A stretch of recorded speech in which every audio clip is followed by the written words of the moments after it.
year after year after year. I'm international, year after year after year. I'm putting in that work, and I wake up one day, and what number am I as a speaker? Am I number 10 in the world? Am I number 5 in the world? Just take a guess what number you think I am. Number 1 in the world. You don't try to think of a million. You just do this $10 thing you got over and over and over. You're sitting on money, man. That's how you get rich. This anger means I have a message here, a signal. Signals I need to change either my perception or my procedure. Maybe you don't need to change your perception. Maybe they really are rejecting you deliberately. Maybe the procedure is not only how you communicate, but how you're behaving. Maybe you need to look and say, you know, I'm not treating this person in a very loving way. No wonder they're giving me this feedback. I need to change me. Are you following me so far? If you look at your life, and if you're not getting what you want, you owe it to yourself to do something differently. You are, if you're on a job 8 to 5, they say, of Americans go to jobs that you're unhappy.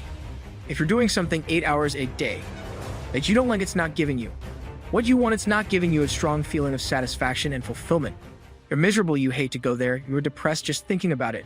You're saying that thank God it's Friday. Song every week. If that's what it is, you owe it to yourself to start strategically working. To change directions, see, but you know what most people will do. Most people will resist change. I passed Tony Robbins, Les Brown, Zig Ziglar. Nobody paid me to do this. I just got up and gave 120%.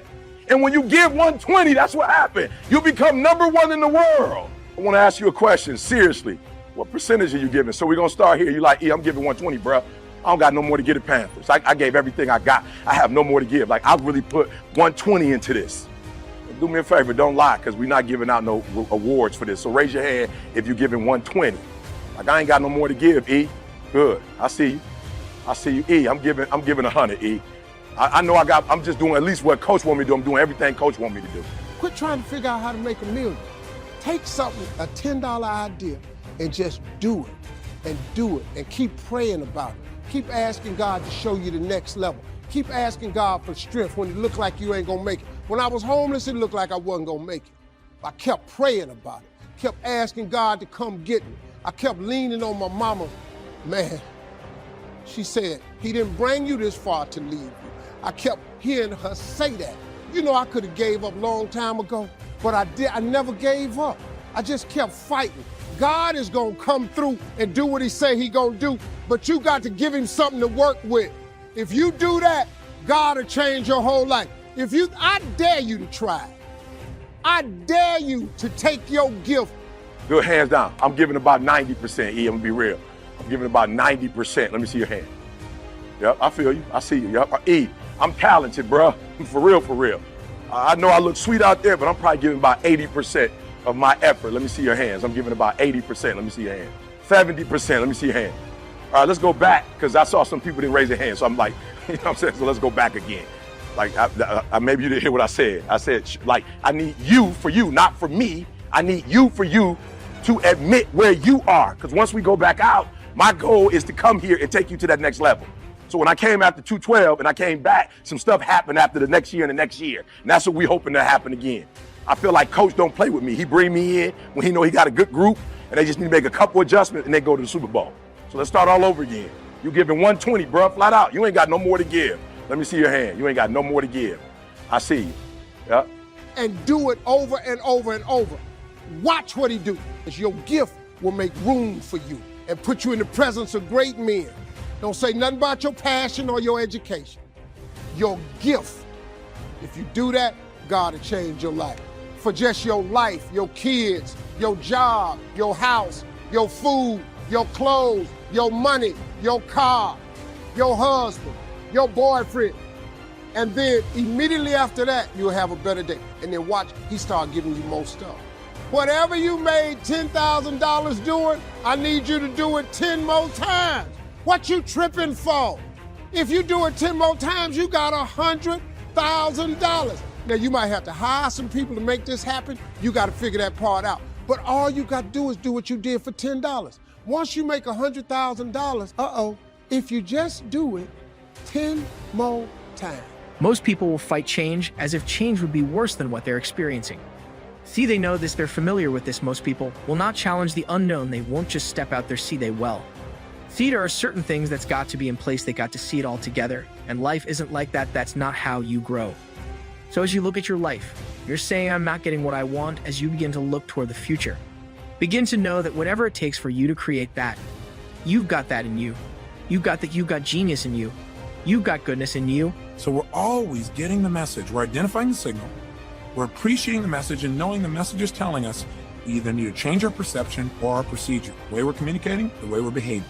See, I believe the most powerful force in the world is to be consistent with the thoughts, ideas, concepts, and beliefs you hold to be true about yourself. That is what identity is. Identity is the governor on every single area of your life. It literally sets the temperature for all of the conditions of your life. That says we know what we are, but not what we may be. Get going.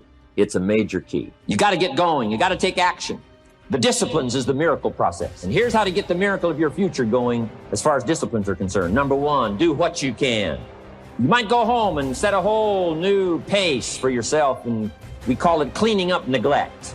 Should walk around the block, could walk around the block for your good health. Don't walk around the block. See, you're on the wrong track. Should read, could read, don't read. On the wrong track. Should call, could call, don't call. On the wrong track. Could change, should change, don't change. You're on the wrong track. Letters you haven't written, conversations you haven't had with your family, somebody you should sit down with when you get back home, get that job done. Don't let neglect destroy your days, destroy your life, and destroy your future. Go back and do what you can.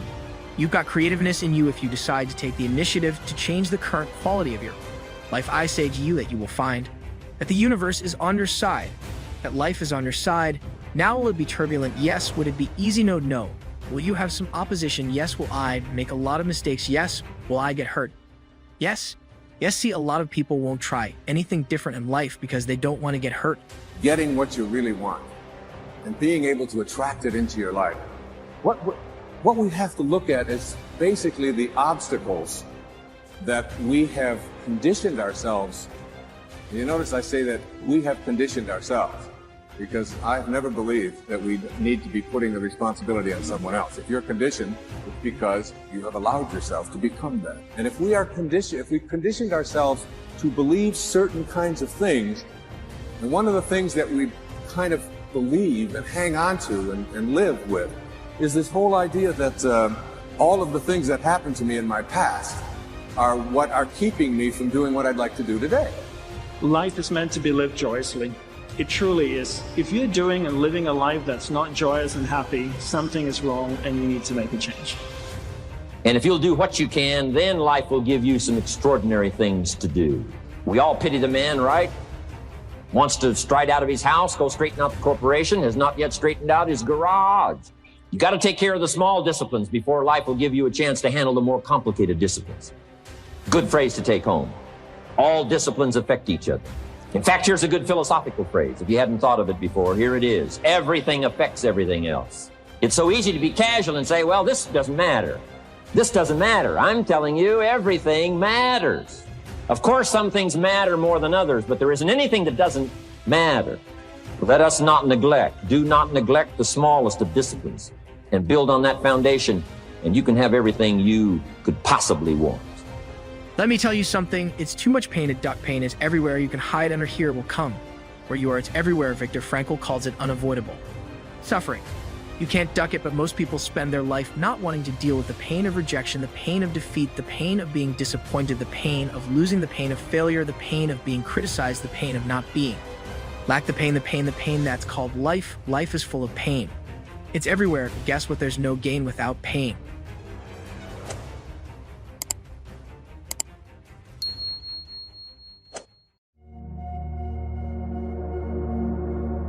Want to kill a big dream, tell it to a small-minded person. I told everybody at 10 years old I was going to be on TV. I had a little problem when I said that.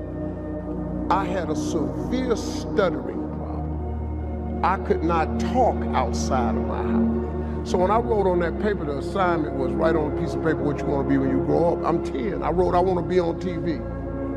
That was that faith. Belief in things that you cannot see. I ain't see no way I could be on TV, but I wrote it down. I didn't know no better. I'm 10, I wrote it down. Teacher called me to the front of the class. She called me to the front. I'm thinking, I'm going up here to get a gold star. I ain't never had one before. I can't tell you how wrong I was. That lady didn't call me up there to give me no gold star. She called me up there to humiliate me. And she just said, why would you write something like this on your paper? And I'm standing there. I'm trying to get it out. She said, who in this school ever been on TV? Who in your family ever been on TV? She said, look at you standing there. You can't even talk. How they gonna put somebody like you on TV? So every Christmas, I send her a flat screen TV. Because I don't want her to miss me. I want her to see what God had done for me. Because life doesn't happen to you, it happens for you. They're gonna miss it. They're gonna miss the greatest part of you, the greatest part of your destiny, the greatest part of your creativity. It took everything you went through yesterday to get you ready for what you are about to do today. You are standing on the verge of a great awakening, or you wouldn't be here. There's nothing you can do about the past, but you can do a great deal about your future. You can make changes in your life in a fairly short period of time. You can make changes you can't even conceive of now. If you give yourself a chance, the first thing you'll know, you'll be able to do things you never thought you could do. You'll be able to handle things you never thought you could handle. You'll have ideas that you've never had before. When you know what you want, and you want it badly enough, the answers will come to you. I can't tell you why it works. All I know is, it works. Ask. Of all the important skills to learn in life, be sure to include the skill of asking. What do you want? And the complete formula is staggering. It says ask, and you will receive. But you've got to do better than work hard and be sincere all of your life. You'll wind up broke and embarrassed. You've got to be better than a good worker. You've got to be a good asker. Let me give you some key points on this asking and receiving. Here's part of the philosophy that helped me to change. Asking starts the receiving process. Asking is like pushing a button, and all this machinery starts working, mental and emotional machinery. I don't even know how it works, but I do know it works. So asking is the beginning of receiving. Receiving is like the ocean. There's plenty. Here, success is not in short supply. It isn't rationed, so that when you step up to the window, it's all gone. No, no. Well, if that's true, what is the problem? Well, the problem is some people go to the ocean with a teaspoon. Have you got the picture? What I suggest you do in view of the size of the ocean is trade your teaspoon for at least a bucket, and you will look better at the ocean with a bucket. Receiving is not the problem. You don't have to work on receiving. It's automatic. Now, here's something else to remember about asking. One is ask with intelligence. It didn't say ask intelligently, but I'm sure it meant that. Be clear, be specific. Intelligent asking means how high, how long, how much. Describe what you want. Define it. Remember, well-defined goals are like magnets. The better you define them, the stronger they pull. Now, if you were going to ask intelligently, there might be 5 elements of that. Number one, you'd have to ask specifically, wouldn't you? Very often, you're getting what you're asking for. You're just not aware of how general you're asking. Clarity is power. The more clear you are about exactly what it is you want, the more your brain knows how to get there. Your brain is a servo mechanism. Your brain, when you condition it, knows exactly what to go for, and it'll find a way to get there. Your brain spends most of its time trying to make sure you don't notice, because you'll go crazy if you notice everything. But when you decide what's most important to you, your brain goes after it. If you don't know exactly what you want, or you let yourself get beyond that into something general, you're not going to achieve it. Clarity is power. You got to know the specific result you're after. What do you want? If you can't answer that question right now in your personal life, in your body, in your relationships, in your finances, in your spirituality, then you're not going to be as fulfilled as you want to be. Give your goals purpose. Answer both questions. What do I want? That's the object. What for? That's purpose. What you want is powerful and it will pull, but what you want it for is more powerful. Ask with faith. It means believe you can get what you want like a child, not an adult. Many adults are too skeptical. They've lost that wonderful childlike faith and trust. Don't let that happen to you. Believe in, have faith in yourself and your goals. Develop that kind of enthusiasm toward your life and your goals. And be curious like a child. Kids can ask 1,000 questions. Just when you think they're finished, they come up with 1,000 more. Have plenty of curiosity. Ask questions. That's how you learn. Another fringe benefit of setting goals is what it does for your ability to manage your time effectively. While we're talking about goals, I'd like to share a few ways your use of time are affected by or influence the achievement of your goals. Time essentials come from objectives well defined. Time can't be critical if objectives aren't defined. Write your goals down and set careful priorities. Sometimes priorities are determined by the season. For a farmer in springtime, the season dictates his most important activities. One of the difficulties of living in an industrialized society is the losing of the sense of seasons. It's easy to keep going from 9 to 5, year in and year out, and lose a natural sense of priorities and appropriate time. Keep an eye on your own seasons, lest you lose track of values and substance. I just wanted to remind you to dream and dream big, and understand that your family and friends and loved ones, in most cases, boyfriends, girlfriends, they will be the first to try and talk you out of your dreams, your visions and ideas. They'll laugh at you. They'll call you names because they have no dreams. They have no hunger for success. They don't have an appetite. They don't want it. Don't spend minor time on major things. It's easy to get values mixed up. The man spends 3 hours watching television and only 30 minutes playing with his kids. Something is probably out of line there, right? Don't spend major money on minor things. Here is a great goal-achieving tip. Don't mistake movement for achievement. It's possible to be busy all day, come home exhausted, and only then realize that very little of your day consisted of productive activities. Don't get faked out by being busy. It isn't going hard all day that counts. It's the doing what, the value that counts. Another essential is concentration. The best use of time comes from putting plenty of value in it, and concentration means you take that challenge seriously. It's called careful investment for maximum results. Making a call, having a conversation, trying to solve a problem, concentrate. You won't believe the effect this will have on your life.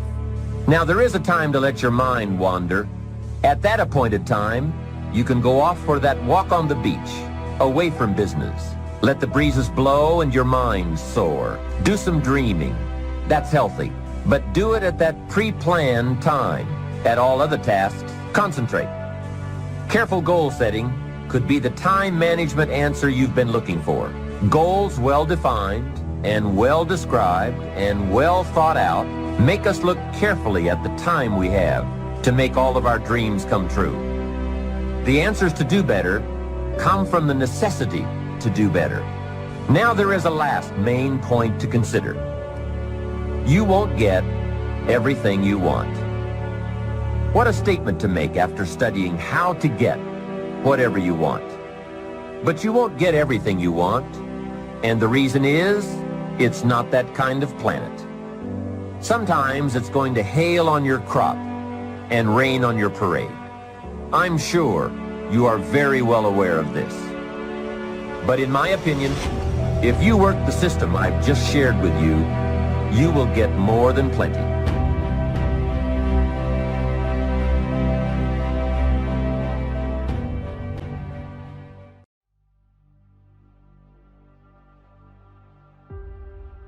A champion doesn't become a champion in the ring.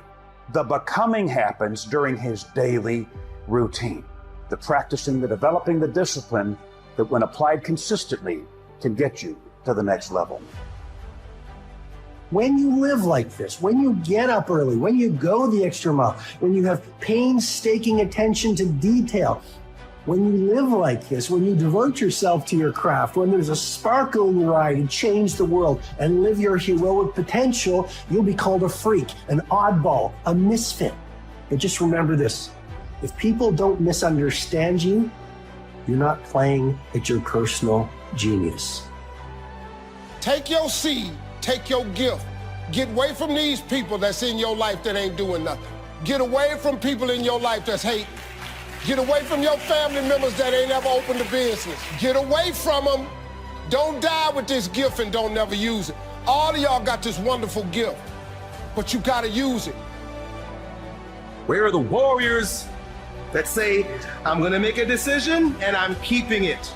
And regardless of how you feel about it, it doesn't matter if the world is crumbling or down around you. Just do the thing every single day, whether you feel like it or not. You've got to fix your strategy. If you've been doing what you've been doing for 5 years and it's not working, it doesn't mean you need to give up your idea. You might need to give up your strategy. Your strategy of accomplishment has to change with the times. The person who wants what you have is a person who sees what you have as an answer to their problem. People will go get answers. They are not looking for problems. What do you solve with what you bring? And you don't have to have a degree to do this. You should go and live your dream. Just go see. Your real life is not in your current situation. Your real life is not in your paycheck. Your real life, he tucks it away in your imagination. Everything you imagine is a preview to a coming attraction. Once you understand that and quit looking at your imagination as hocus pocus, it opens up a wide range of things and possibilities. That simply means everything that's in your imagination is a preview of a coming attraction that God has for you. That's why when you tell your imagination to the wrong people, it don't go nowhere.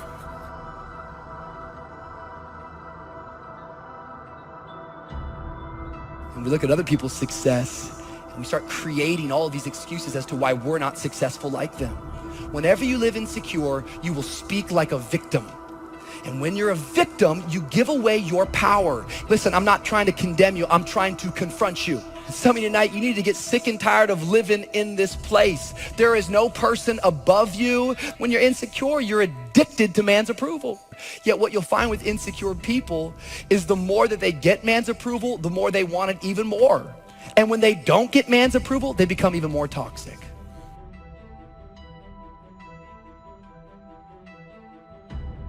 Habits are the building blocks of our lives. It's what you can do every single day that matters more than anything. Devote yourself to something bigger. Be decisive about what you're going to do. Say, I'm going to do it, and that's it. And then be disciplined about getting it done every single day, whether you feel like it or not. Letting it go so you can grow. Develop compassion for yourself despite your human defects. You will never be perfect. You will never be perfect. You're human. You've made a lot of mistakes. Guess what? You're not through yet. You're going to do some more. Hurry up and get it over with. Got to learn to be gentle with yourself. Make it all right. What you don't know, mistakes that you make. It's okay. Handle it. Learn from the experience. Decide that you are to be up front, to be true to yourself.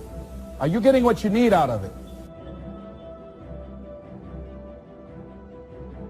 Are the things that you're doing, the people that you're hanging out with, and the places and the circles that you're traveling in, does that reflect a person that actually loves themselves?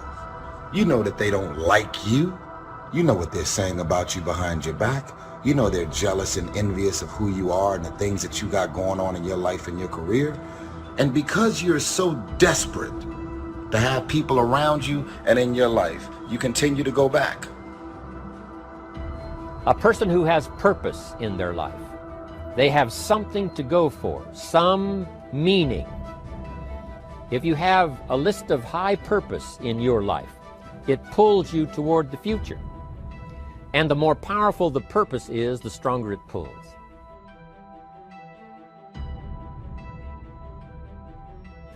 If you are looking to any human being to meet all your needs, you're going to be severely disappointed, because nobody can do that. Only God can meet all your needs. If you are looking to any human being to keep you happy, you're going to be unhappy most of your life. Human love runs out. Human people disappoint you. So you better put your happiness in somebody and something that cannot be taken from you. You need to look to God. Because what was appropriate as a system is now inappropriate, because I have outgrown the way I speak, the way I understand, and the way that I think. I am bigger than the system. The system can't put me away. I must put it away. This idea that we see other people above us, but when we look at ourselves, we're beneath, we're lower than. Nothing will hold you back more than insecurity. Insecurity kills more dreams than failure ever will. Some of you are like, I'm a failure. I don't have any dreams. You're lying to yourself. You didn't even try. If you don't have these strong purposes for the future, it's easy to get swallowed by a bad day. So if you want something to pull you through all kinds of challenges, all kinds of difficulties, and things that come at you, you got to have something on out there, beyond today, that pulls you into the future. And the clearer it is, the stronger it pulls. The more dynamic it is, the more it affects your life, your spirit, your heart, your soul. And if you have good input, like good ideas, I'm telling you, there isn't anything you can't accomplish. That is purpose. See, all of us have greatness within us. But when you don't come to grips with your greatness, I'm saying that you're positioning yourself to be a miserable person. How else do we do it? Procrastination. We just put things off over and over and over again. Why? Because we haven't accepted it. We don't feel deserving. So we sabotage ourselves by not ever taking care of business. We get real busy doing a lot of things where we don't have any time. And if you will allow anyone, any voice on the inside to talk you out of this moment, you will forfeit it and be stuck washing your nets when there's a great drought of fish waiting you, if you have the courage to believe. I become confident when I get the right view of other people and I get the right view of myself. It's amazing, right? You ever notice that arrogance requires advertising, but confidence speaks for itself? Insecurity, cynicism, and arrogance, they're all loud, but confidence doesn't even have to speak. Where does self-confidence come from? Self-confidence really comes from feeling good about yourself. And one of the best ways to feel good about yourself is at the end of the day to know that you poured it on. You did your best. At the end of the day, when you've really poured it on and you've done all the stuff, self-confidence grows. That self-confidence affects your health, it affects your future, it affects your psyche. Self-confidence comes from the lack of neglect. Self-confidence means willingness to do whatever it takes to achieve. That starts to develop unbelievable self-confidence.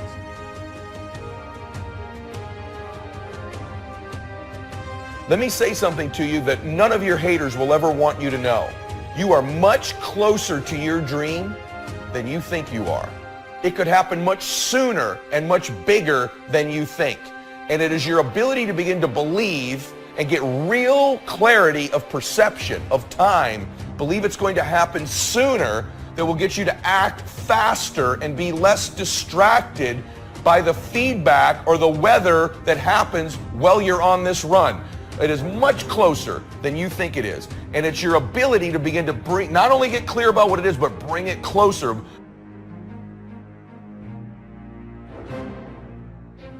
Self-confidence also comes from the ability to rise above your circumstances, to rise above what happens, the petty little things.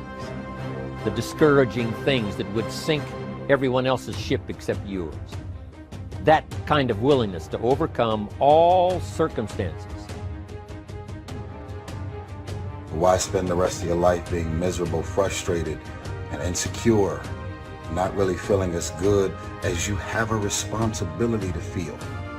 Feeling good isn't just an opportunity. Feeling good is a responsibility that we all have for ourselves.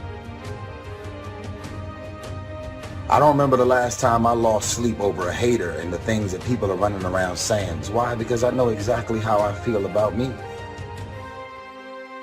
These haters out there, they exist, believe me. I have them all over the place. I've had them all my life. Some of the haters in your life are the best at trying to pretend to be concerned, aren't they? They're pretending to give you feedback only to lead you in the wrong direction so you lose. And so the real haters know how to pose as critics. And so it's your ability to distinguish between these two people that's going to have everything to do with whether you succeed. Keeping the haters in your life around you and letting their feedback and criticism affect you in a negative way could steal your dream. And they are dream stealers every single time.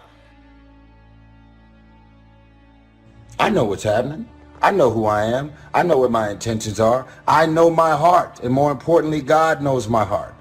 So for it to appear to be this, appear to be that, and then you running around saying whatever you're saying about me, that's fine. You have a job to do. You're bored. You have nothing going on in your life, so you're focused on my life.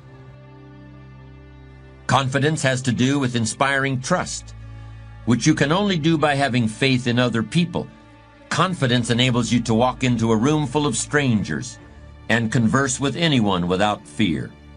It makes the strangers in that room think, here is someone I not only can talk to, here's someone I want to talk to. An ill-at-ease person makes everyone around him ill at ease. Feeling right makes others feel right, and they in turn give back what's inside them, the very confidence that you give out. Because when you can start saying yes to loving yourself, you start to realize just how far you're able to go. And I wish people knew that the ability to succeed, it's all inside of you. And I hope and pray that for all of you, at some time in your life, you'll realize that the best version of yourself is so beautiful and so amazing. And yes, people may not accept you all the time and they may hurt you, but I don't want you to keep that in, because you were meant to be a certain type of person, and there's somebody out there in this world who needs to see you for who you are. I don't care how pretty you look on the outside. I don't care how much you dress it up. I don't care what kind of makeup you put on it. Insecurity on the inside is one of the ugliest traits that you could ever walk out. It's just not who you're called to be. There's so much more in store for you. Well, I'm going to be selfish and take care of myself more, which I haven't for a decade. I'm going to tell you what, you owe it to yourself, everybody. Right. Whether you've been wounded or not, right, wherever you are in life, because the fact of what you just said, you got to remember this. If you don't take care of yourself, you can't take care of the other people around you. Right. It's confidence that makes people want to believe what you say to them, want to accept you as you present yourself. So confidence is not some little thing. It's a powerful force that can grow in power and flourish. If you don't care at all about pleasing other people, if you're only living for yourself, you're a narcissist. So there's nothing wrong with wanting the approval of other people. But like all of God's good gifts, what is a good thing in your life, a legitimate need, can be misused. You have a need for food in your life, it can be misused. Everybody agree with that? Everything that God gave us as gifts actually can be misused if we don't handle it correctly. How do I learn to believe in myself so that others will believe in me too? A truly confident person's belief in himself is strong enough so that he's able to believe in others. Conversely, distrust in yourself breeds distrust in everyone you meet. A confident person gives you confidence. She creates confidence in others. The strength of her character makes you a stronger character. If you keep doing what you've been doing, you're going to keep getting what you've been getting. If somebody who had come from the bottom and got to this position I'm in told me that this is the way I would try it, if I was you, I would try that. I bet you it'll work, though.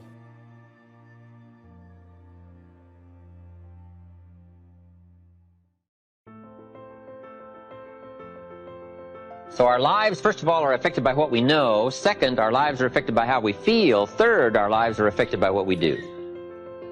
It is so important to understand this. If you want to influence and help people, here's the key. Success is a doing. You've got to actually do it. Activity is high priority in the life process to try to get maximum benefit out of what we have available. Activity. Now, here's an important question. What is your philosophy about activity? What about hard work? What about long hours? What about full days? If you're doing something, how hard should you go at it? How much time should you put in? Everybody has to develop their philosophy about activity. Just by way of review, let me quote you. Old Testament says, 6 days activity, 1 day rest. That's called philosophy of ratio of activity. What is a good ratio of rest and activity? Old Testament says 6 days of one, 1 day of the other. You say, well, that's kind of old and outmoded. Well, maybe it is. I don't know. Maybe that's too old a philosophy. The old 6-1. I don't know. Who knows? Now, we've got it down to 5 and 2. Maybe 5 and 2 is okay. I don't know. If God would have thought of 5 and 2, he might have made it 5 and 2. Right? You can't think of everything when you're putting one of these together, I guess. Who knows? But we've all got to have a philosophy about activity. Because your philosophy of activity will affect the rest of your life. Not to think so is naive. I've got a good clue on rest. Make rest a necessity, not an objective. The reason for life is enterprise. The reason for life is productivity. The reason for life is to see what we can do with the seasons and the chances and our mind and our spirit, ourselves, to see what we can do. That's what life is all about, to see what you can do. Now, the doing, you've got to have a philosophy on how much time you're going to spend doing. And I've decided that enterprise is better than ease. If you rest too long, the weeds take the garden in the summer. So you can't rest too long. Life doesn't stand still. And the threat of life will start overwhelming the values of life if you just let it go. So we've all got to have a philosophy about activity. Let me give you one of the best I know. Here's what it says. An ancient phrase says, whatever your hands find to do, do it with all your might. That's a philosophy. You say, well, I'm getting by with half my might. Well, okay. But you've got to decide on your own personal philosophy of activity. Now, this philosophy says, do it with all your might. Do you think there's any value or virtue in that? Well, I don't know. You've got to decide. You've got to weigh this out, right? You've got to evaluate it for yourself and put it on your own mental scales, and you've got to come up with your own answers. How hard should you work? I'm teaching kids now the ant philosophy. The ant philosophy. An ancient story says everybody should study ants, especially lazy people. The ant philosophy. Let me give it to you. It's very brief. Number 1, ants never quit. Good philosophy. If they're headed somewhere, you try to stop them, they'll look for another way. They'll climb over, they'll climb under, they'll climb around, they keep looking for another way. What a neat philosophy. Never quit looking for a way to get where you're supposed to go. Number 2, ants think winter all summer. That's an important philosophy. You can't be so naive as to think summer all summer. You say, well, isn't it nice? You can't think nice when it's nice. We will call you naive. An ancient story says, don't build your house on the sand in the summer. Why would we be given that advice? Because it's easy to build your house on the sand in the summer, but you must not be so disillusioned. So ants are smart. They think winter all summer. In the summer, you got to think storm. You got to think rock. You can't think sand and sun. Key philosophy. Number 3, ants think summer all winter. That's so important. I'm sure all winter long ants say, this won't last long, we'll soon be out here. What a neat philosophy, what a neat attitude. This won't last long, we'll soon be out of here. First warm day, the ants are out. First warm day, they're out. Now if it turns cold again, they'll dive back down, but first warm day, they're out. They can't wait to get out. What a neat philosophy, can't wait to get at it. We teach in leadership skills. Average people look forward to getting off. Successful people look forward to getting on with it. The guy doesn't want off, he wants on. And that's what starts to transform his life, into the doing, into the activity. Now here's the last of the ant philosophy. How much will an ant gather during the summer to prepare for the winter? Answer, all he possibly can. What an incredible philosophy, the all you possibly can philosophy. How much should you do? You gotta come up with a philosophy of how much should you do. We're all governed by our thinking, our evaluation, what we've decided and how we feel, and this is a big question. What should you do? Shoaff gave me the best answer when I was 25 years old. Here's what he said. Do all you can. How many books should you read in the next 6 months? As many as you can fit into your schedule. Because the book you miss won't help. What if a guy missed the book, Think and Grow Rich? The guy's 40 and poor and he missed the book. He lived in the right country, but he missed the book. He was a nice guy, but he missed the book. He was very sincere, but he missed the book. He worked hard, but he missed the book. I'm telling you, if you miss the book, no telling what treasure will be missing in your life if you just miss the book. How hard should you work? The ant philosophy. The man says to me, I'm making about $50,000 a year. Isn't that enough? Now, what would be your philosophical answer to someone who says, I'm making $50,000 a year, isn't that enough? He said, my kids are doing okay, and he said, I got my bills paid. So what would you say if a guy says, I'm making $50,000 a year, isn't that enough? I said, yes, $50,000 a year is enough if it's the best you can do. We don't call enough an amount. We only call enough your best. If you're capable of making $500,000 a year and you make $50,000 a year, we call you loser. Now, it isn't the difference between $50,000 and $500,000 that's important. What's important is the full extent of your reach. That's what's important. The only way to feel maximum good about yourself is to extend yourself to the full capacity of your reach, your intellectual reach and your physical reach, and your potential and your possibility to do the best you can. What should you do? All you can. How many books should you read? As many as you can. How many skills should you learn? As many skills as you can. How many people should you touch? As many as you can. What all should you engage in? As many things as you can. Why not go to the max? I've got a good question for you. How tall will a tree grow? As tall as it can. Did you ever hear of a tree growing half as high as it could? No. Trees don't grow half. They grow all. Full. They drive their roots as deep as they can, stretch as high as they can, produce every leaf they can. Trees go to the max. Now, why would human beings settle for less than the max of their capacity? Simple answer. They have the power of choice to do so. It gives us the dignity of being human beings called the power of choice. So we've got a couple of choices. Let me give them to you. Here they are. To be all or to be part. Now, this is a philosophical discussion. You can choose to be less than you were designed to be, or you can choose to be all you were designed to be. I'm merely suggesting that you ponder what the all might do for your life in the next 1 year, 3 years, 5 years. I don't need you to tell me how to act when I get healed. I need to teach me how to survive when I don't get healed. I don't need you to tell me how to shout when I got a new job, a new house, a new car. I got enough sense to be happy when things go right, but teach me how to be happy when all hell is breaking loose. Things are getting bad instead of better. Teach me how to stand when it's raining down on my face. Do me a huge favor, stay thirsty. Stay thirsty, stay hungry. You want to kill an alligator after he eats. They tell me that an alligator is at his worst point. Listen to me, he's most vulnerable when? After he's eaten.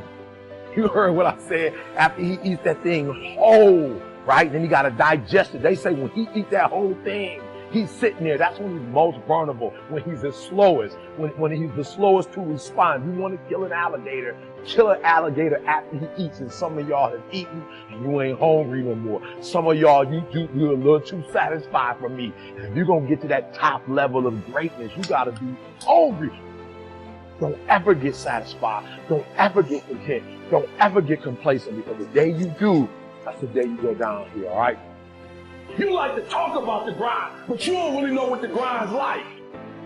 You finally made it to the big league, and now you want to chill? Now you got the big head? Now you can't grind? You here now.